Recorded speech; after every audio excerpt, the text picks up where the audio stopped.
بسم اللہ الرحمن الرحیم۔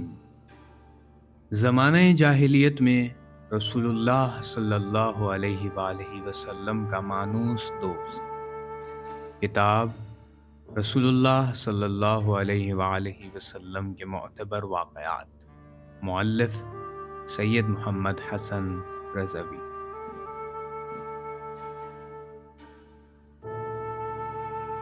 کتاب الخصال میں امام جعفر صادق علیہ السلام واقعہ بیان کرتے ہوئے فرماتے ہیں،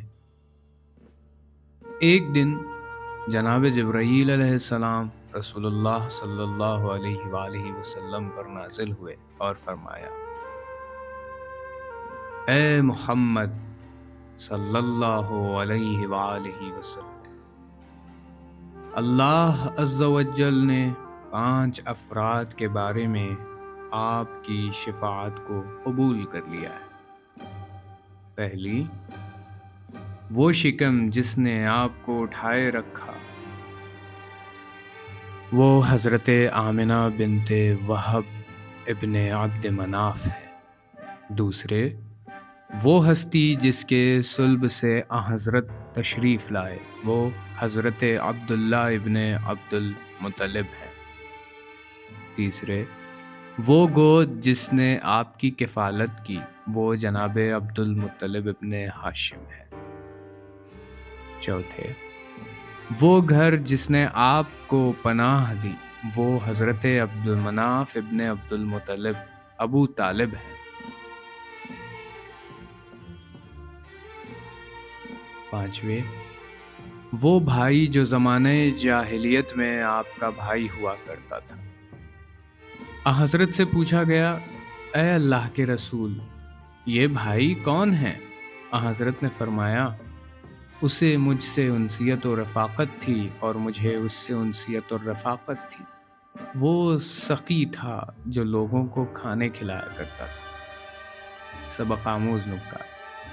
پہلا نکتہ، شیخ صدوق نے اس حدیث کو درج کرنے کے بعد لکھا ہے کہ یہ سقی شخص حلاس ابن علقمہ تھا، جو علامہ تقی مجلسی لکھتے ہیں کہ حلاس ابن علقمہ کے علاوہ بقیہ 4 کی شفاعت ان کے بلند مرتبہ ہونے اور عظیم درجات کی بنا پر کی گئی ہے، جبکہ حلاس ابن علقمہ کے بارے میں 2 احتمال ہیں۔ احتمال ہے کہ وہ مشرک لیکن سخی تھا۔ اس صورت میں حضرت کی شفاعت سے اس کے عذاب میں کمی واقع ہو جائے گی۔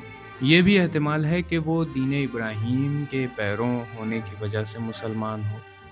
اس صورت میں حضرت کی شفاعت اس کے بلند درجات ہونے کی بنا پر کہلائے گی۔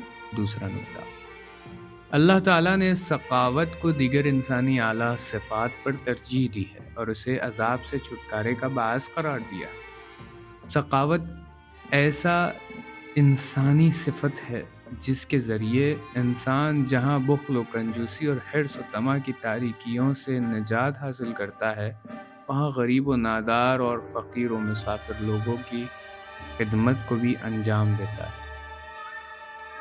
تیسرا نکتہ، نبی اکرم صلی اللہ علیہ وآلہ وسلم سے تعلق رکھنے والے قریبی رشتہ دار اپنی قرابت کے اساس پر نہیں بلکہ حضرت کے لیے جو تکلیف و زحمات برداشت کی، ان کی وجہ سے خصوصی مقام اور بلند درجات پر فائز ہوئے ہیں۔ چوتھا نکتہ، رسول اللہ کی شفاعت کے بغیر کسی کی نجات نہیں ہے۔ ضروری نہیں ہے کہ شفاعت گناہ کے بخشوانے کی خاطر ہو، بلکہ رسول اللہ کی راہ میں مشکلات اٹھانے والے اور شدید محبت کرنے والے کی شفاعت کا بیان بھی وارد ہوا ہے۔